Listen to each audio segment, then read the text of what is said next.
오늘은 여러분과 함께 지난 주일에 들었던 말씀의 후반부 부분을 가지고 은혜를 나누고자 합니다.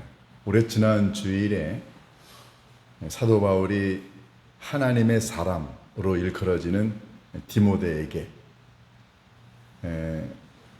하나님의 사람으로서 어떻게 살아가야 되는가에 대한 네 가지 말씀을 전한 걸 들었습니다. 일주일 지났으니까 여러분들이 좀 기억이 가물가물하실 거예요. 그래서 간단하게 지난 주일에 들었던 말씀, 여러분과 제가 정말로 하나님의 사람이라면 네 가지 해야 된다. 첫 번째가 뭐였나요? 모든 일에 신중하라. 신중하라. 이런 말씀이었어요. 여러분 가운데 대충 사시는 분은 없죠?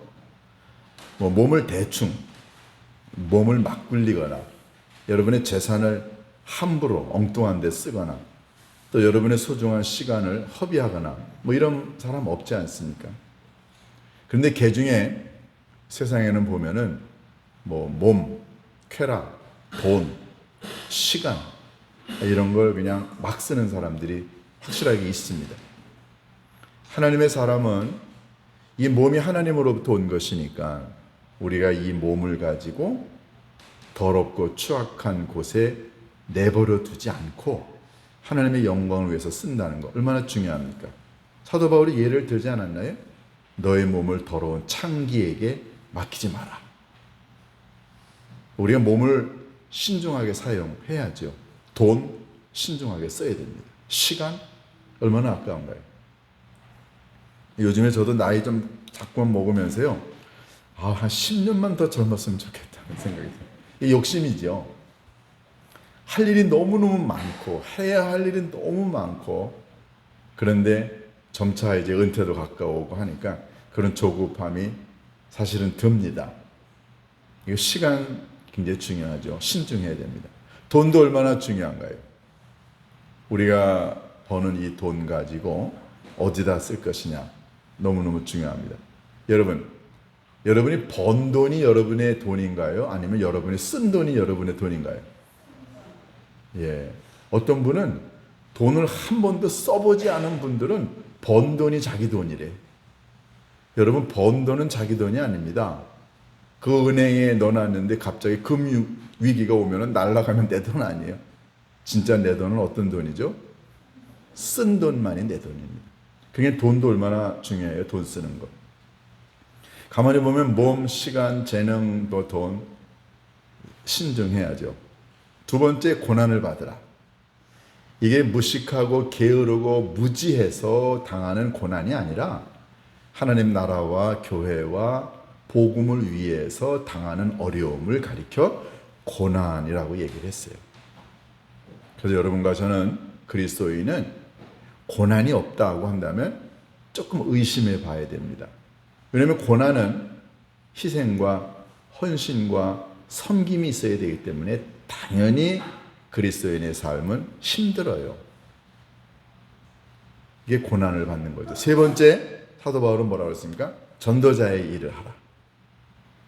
여러분, 그리스도인으로 부름받았다는 건 여러분과 제가 하나님께 선택받았다는 뜻인데요. 여러분과 저를 하나님이 선택하신 이유는 뭔가요?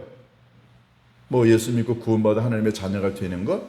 물론 이것도 하나님이 우리를 선택하신 이유예요. 그러나 더 중요한 선택의 이유는 너도 가서 누군가를 하나님의 사람으로 만들라. 이게 하나님이 여러분과 저를 선택하신 이유 아닌가요? 그게 전도자의 삶입니다. 제가 우리 교회 전도팀에게 고마운 건 힘들고 어려운 일인데 주일날 오후에 2시간, 3시간씩 한 주일도 빼놓지 않고 그 더운 날 그 43층부터 1층까지 여러분 쉬운 일인지 아세요? 이 새로 지은 아파트는요 들어가면 층과 층 사이에 문을 닫아 놓습니다. 근데 그 사이는요 완전히 콘크리트 냄새, 숨을 쉴 수가 없어요. 그 43층에서 제가 지난주에 제 아내하고 우리는 43층 제일 꼭대기층 가라 그래가지고 1층까지 내렸는데요. 죽는 줄 알았어요. 숨 막혀서. 우리 가신 분들 3명씩 다 그렇게 했어요. 오늘도 할 겁니다. 누군가가 복음을 들어서 그래서 그들이 교회에 대한 하나님에 대한 관심을 갖게 해서 그들이 언젠가 하나님의 자녀가 되게 하는 것. 이게 전도자의 삶 아닌가요? 쉬운 일 아닙니다. 그런데 그리스도인은 이 전도자의 삶을 살아야 된다. 마지막 네 번째 뭐라고 그랬나요? 내 직무를 다하라. 여러분과 제가 하나님으로부터 직분을 받았잖아요. 직분은 그냥 받아서 누리는 명예가 아니고요. 직분은 일을 하라고 준 거예요. 직분은 받았는데 아무런 직무를 하지 않는다고 한다면 그 직분 반납해야 됩니다. 이게 제가 무슨 과한 얘기가 아니고요. 하나님이 여러분과 제게 직분을 주신 이유는 일을 하라고 준 거예요. 일 안 하면 아무 의미가 없는 거죠. 그 사도 바울은 내 직무를 다하라. 이 네 가지. 신중하라, 고난을 받으라, 전도자의 삶을 살라, 그리고 직무를 다하라. 이게 네 가지가 하나님의 사람들이 해야 할 일이라고 사도 바울이 지난주에 강조했습니다. 자, 오늘은 이제 사도 바울이 자기 개인의 이야기를 합니다. 사도 바울이 예수님을 만나 그가 로마에서 참수형 당할 때까지가 약 한 30년에서 35년 정도 걸렸을 거라고 봐요. 그런데 지금 이 디모데 후서를 기록한 때는 사도 바울이 로마 감옥에 있을 때입니다. 그러니까 그가 하나님의 종으로 부름받아 사역을 다 마치고 이제 감옥에 갇혀 있을 때였는데요. 그가 지나온 자기 자신의 이 선교자, 하나님의 사람 전도자로서의 삶을 되돌아보면서 그가 당당하게 할 수 있었던 간증을 얘기하고 있는 거예요. 이제 저도 이제 은퇴하려면 몇 년 안 남았는데요. 가끔가다 이런 생각을 합니다. 제가 은퇴를 하게 되면 하나님께 하나님 저 목사 안수 받고 그리고 은퇴할 때까지 한 35년, 40년 가까이 사역하는데요. 제가 되돌아보니까 저 이렇게 했습니다. 라고 언젠가 저도 하나님 아버지 앞에 제 사역을 보고할 날이 있을 거 아니에요. 그러면 저는 뭐라고 보고할까요? 저 이 말씀 준비하면서 저 자신에게 물어봤어요. 사도 바울은 자기 자신의 삶의 끝자락 그리고 전도자로서의 삶의 마지막 부분에 이런 어마어마한 간증을 했는데 나는 어떻게 할 수 있을까? 여러분, 이게 저 문제가 아니고요. 여러분은 여러분들 나름대로의 간증이 있어야 될 거 아니에요. 뭘까요? 사도 바울은 네 가지를 이야기합니다. 네 가지, 다섯 가지. 오늘 간단하게 이걸 좀 한번 요약해 보았으면 좋겠습니다. 첫 번째, 6절. 디모데후서 4장 6절에 뭐라 그럽니까? 사도 바울이 첫 번째, 나는 전제와 같이 내가 벌써 부어졌다. 이건 조금 설명이 필요하죠? 전제와 같이 내가 부어졌다. 여기 스펜도라고 하는 단어로 썼어요. 헬라어 스펜도는 말 그대로 못못을 붓다라는 뜻이에요. 물을 붓다. 그런데 전제와 같이 내가 부어졌다라고 하는 말은 무슨 말일까요? 민수기 15장 5절에 보면은 특별히 또 7절에 보면 이런 규절이 나옵니다. 번제나 다른 제사를 드리는 제물이 어린 양이면 전제로 포도주 4분의 1 흰을 준비하라. 우리가 세계 복음 성막센터를 여러 번 방문했습니다. 여러분 그 세계 복음 성막센터 딱 들어가면은 뭐가 있나요? 그 성막 안에 제일 먼저 만나는 게 뭐였죠? 번제단. 번제단 여러분 보시잖아요. 커다란 노스로 만든 둥그런 번제단이 보입니다. 그 번제단은 밑에서 불을 떼고 위에는 양이나 염소 같은 뭐 가난한 사람들은 비둘기도 그것도 없는 사람들은 곡식 같은 걸 갖고 왔어요. 이걸 태워서 하나님께 바치는 제단입니다. 불로 태워서 바치기 때문에 그때 제사를 화제라고 부르기도 하고요. 그래서 태운다라고 하는 말로 또 번제라고도 합니다.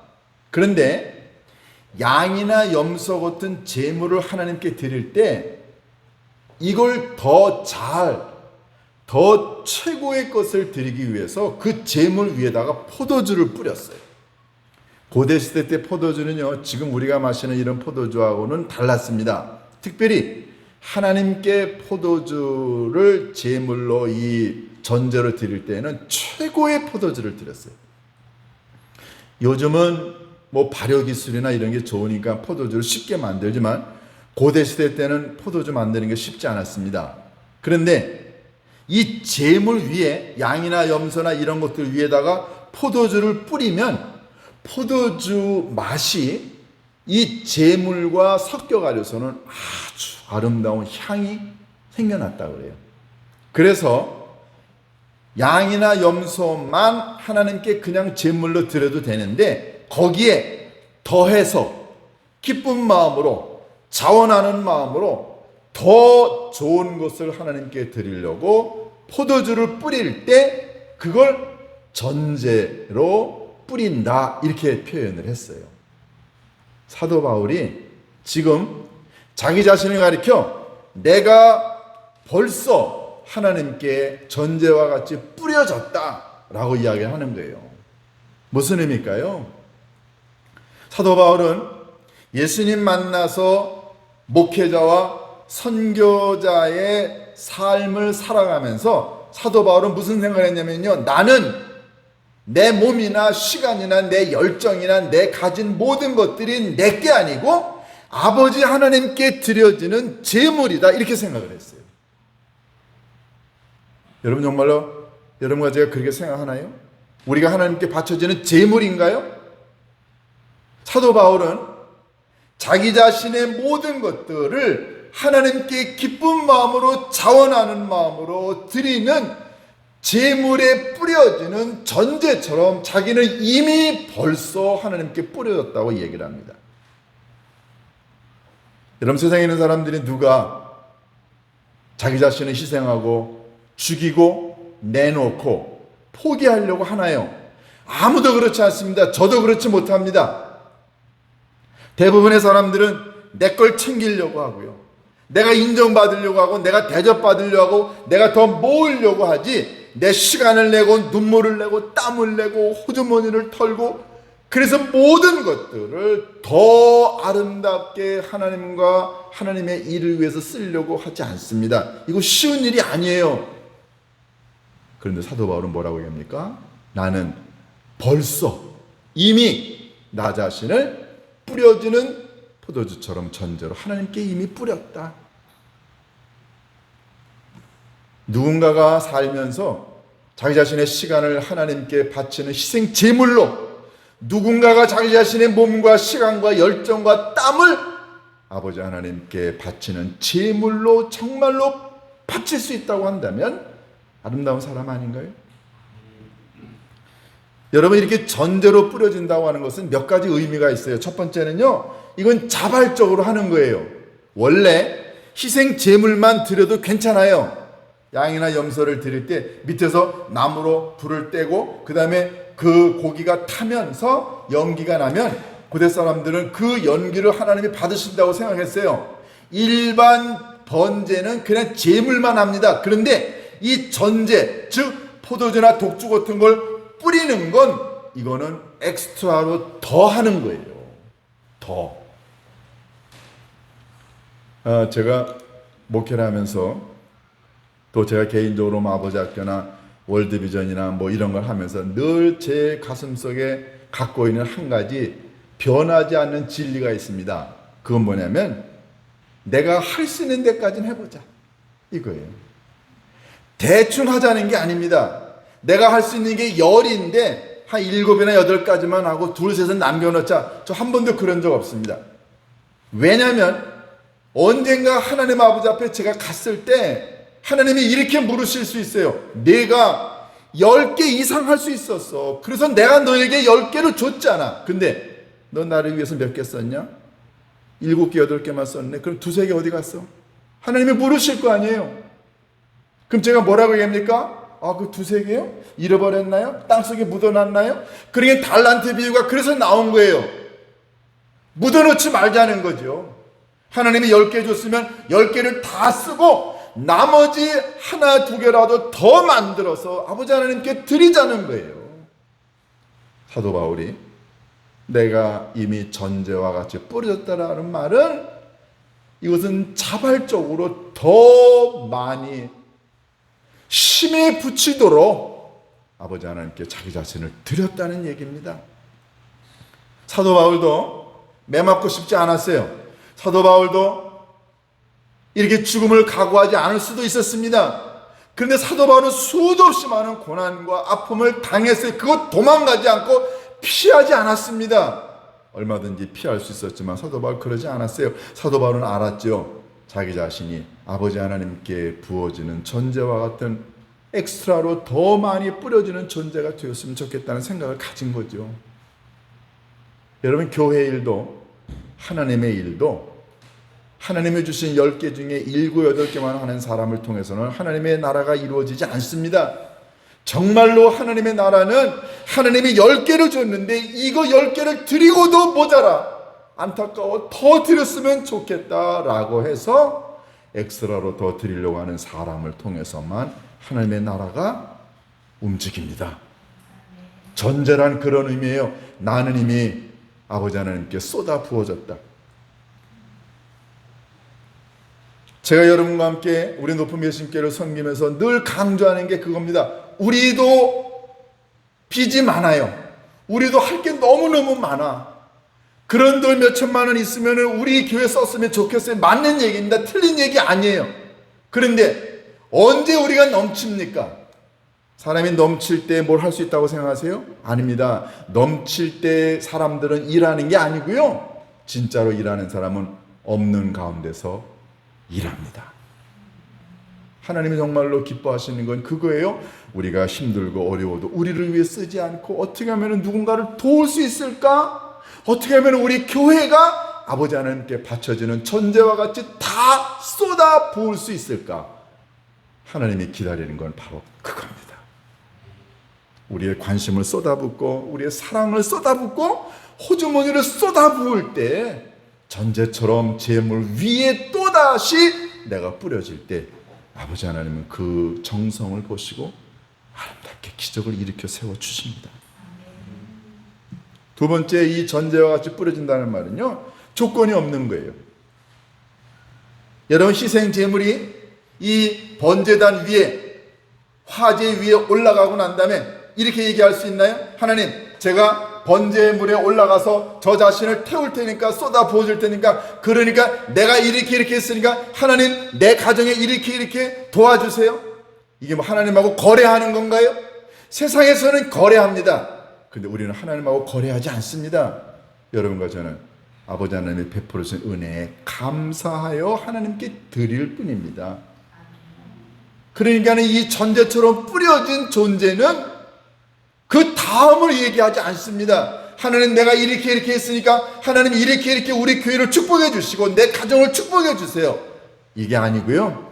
우리는 아무런 대가 없이 아버지 하나님께 뿌려지면 하나님이 알아서 우리의 생각을 뛰어넘어 멋진 것으로 채워주십니다. 세 번째, 이 전제처럼 뿌려졌다는 말은요, 하나님 중심이에요. 하나님께 뿌려져야 된다는 거죠. 여러분과 제가 시간이 있나요? 재물이 있나요? 재능이 있습니까? 땀이 있나요? 그러면 이것 엉뚱한 세상의 것에 뿌리지 말자는 거죠. 혼신의 힘을 기울인다.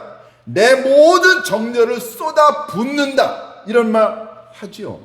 그런데 여러분, 세상에 있는 사람들도요, 어떤 하나에 혼신의 힘을 기울이고 쏟아 부으며 성공합니다. 그런데 여러분과 제가 갖고 있는 이 몸을, 재산을, 열정을, 꿈을, 이걸 만약에 육체를 위해서, 세상의 재미를 위해서 쏟아 부으면 무슨 의미가 있습니까? 그게 돌아오는 게 있나요? 그게 영원합니까? 내가 내 육체를 위하여 쏟아 부어봤자 이 육체요, 썩어 없어지면 끝입니다.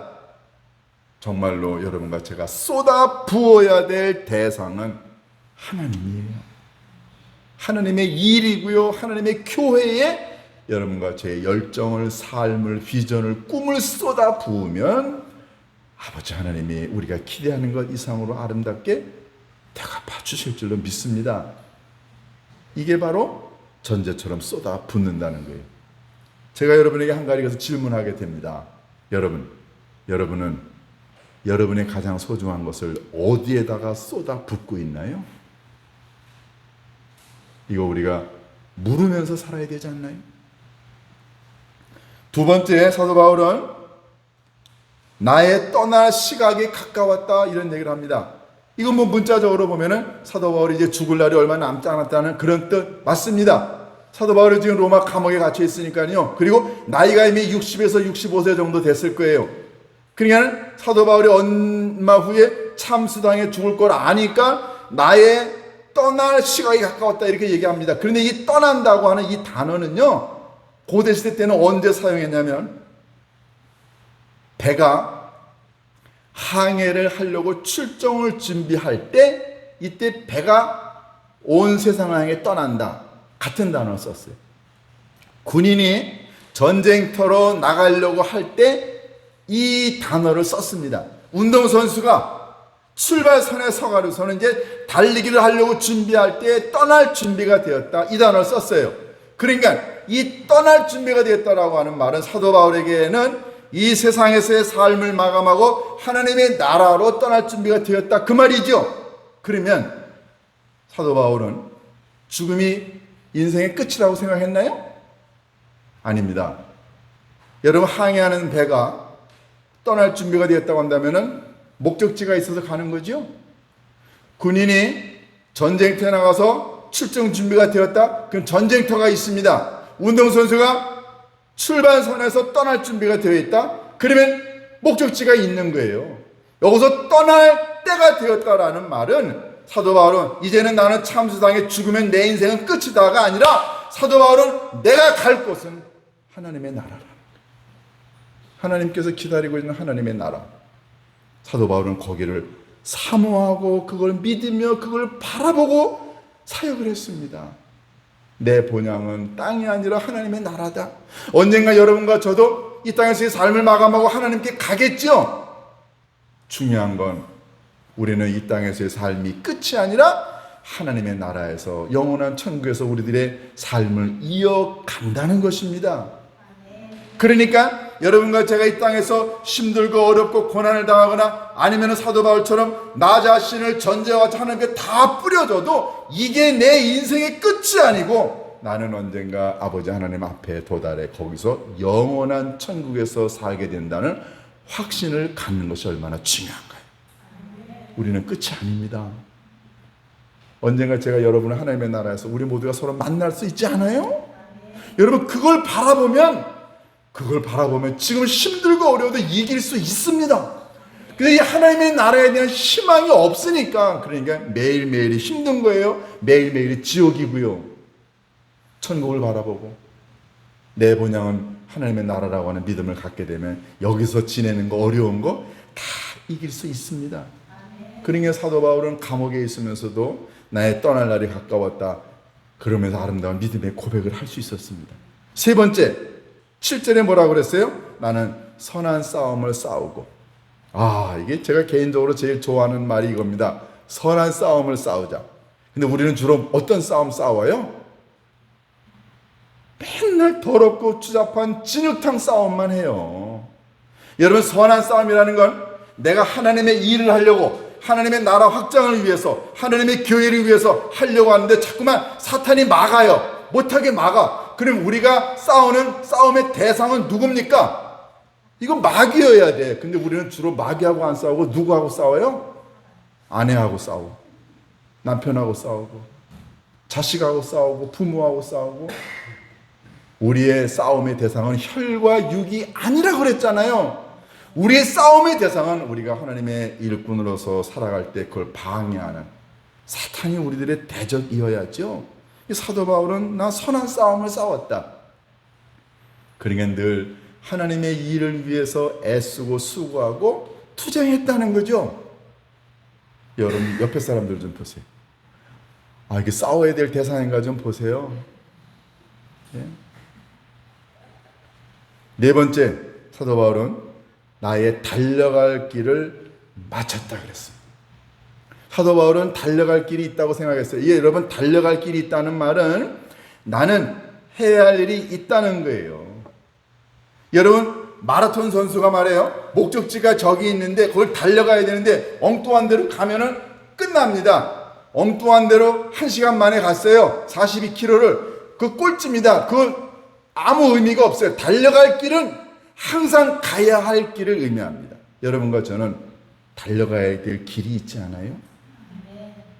하나님의 교회를 섬기고 하나님의 나라 확장을 위해서 일하고 내 자녀손들을 믿음의 길로 들어서게 만드는 이 어마어마한 일이 여러분과 제가 달려가야 되고 이루어야 될 일들이 아닌가요?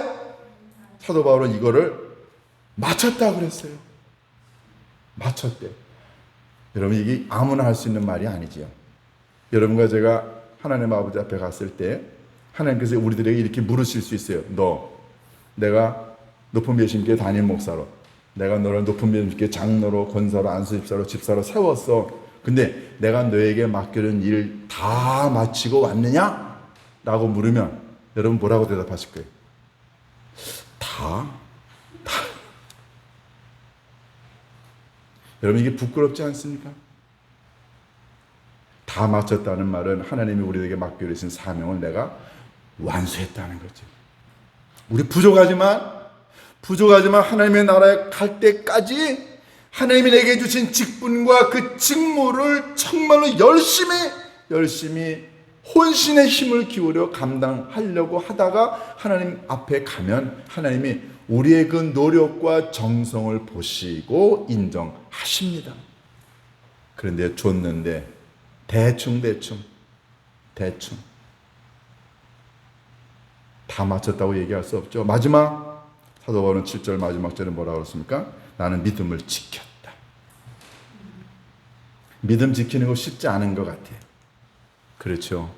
그런데 여러분과 제가 믿음을 지켰다는 말은 하나님의 말씀과 진리만 붙들고 절대 다른 견눈질하지 않고 돈 따라, 세상의 쾌락 따라, 세상의 안목의 정욕 따라 이 세상의 편한 것 위주로 가는 게 아니라 진리와 예수 그리스도의 가르침만 붙들고 나아가는 게 이게 믿음을 지킨 거예요. 좌로나 우로나 치우치지 말고 오로지 믿음의 정도만 붙들고 나아가는 것. 이걸 가리켜 믿음을 지켰다고 이야기합니다. 사랑하는 교회 여러분, 우리 잊지 맙시다. 여러분과 제가 언젠가 하나님 아버지 앞에 갈 거예요. 가면 하나님 우리들에게 묻습니다. 내가 너에게 준 믿음의 길을 지켰느냐? 믿음을 지켰느냐? 선한 싸움을 싸우느냐라고 물으실 거예요. 그때 여러분과 제가 부끄럽지 않고 당당하게 대답할 수 있으면 얼마나 좋을까요? 여러분들 한 명도 예외 없이 사도 바울처럼 정말로 모든 걸 다 쏟아붓고 선한 싸움을 싸우고 달려갈 길을 다 마치고 믿음을 지켜서 아버지 하나님께서 여러분과 저를 보실 때마다 잘했다. 영어로 well done. 딱 두 마디 well done. 잘했어. 여러분과 제가 이렇게 칭찬받게 되기를 주님의 이름으로 축원합니다. 기도하십니다. 고마우신 아버지 하나님, 오늘 우리들에게 믿음의 길을 지키는 방법을 주심을 감사합니다. 하나님, 사도 바울처럼 우리들 자신이 이 땅에서 살아가는 동안에 모든 걸 다 쏟아부을 수 있도록 인도하옵소서. 아버지 하나님, 선한 싸움을 싸우게 하옵시고 달려갈 길을 다 마치게 하옵시고 믿음을 지켜 하나님 아버지 앞에 갔을 때 잘했다 네가 충성스럽게 살았으니 나의 잔치자리에 참여하자라고 하는 주님의 초대를 받는 우리 모두가 되게 인도하여 주옵소서. 예수님의 이름으로 기도합니다.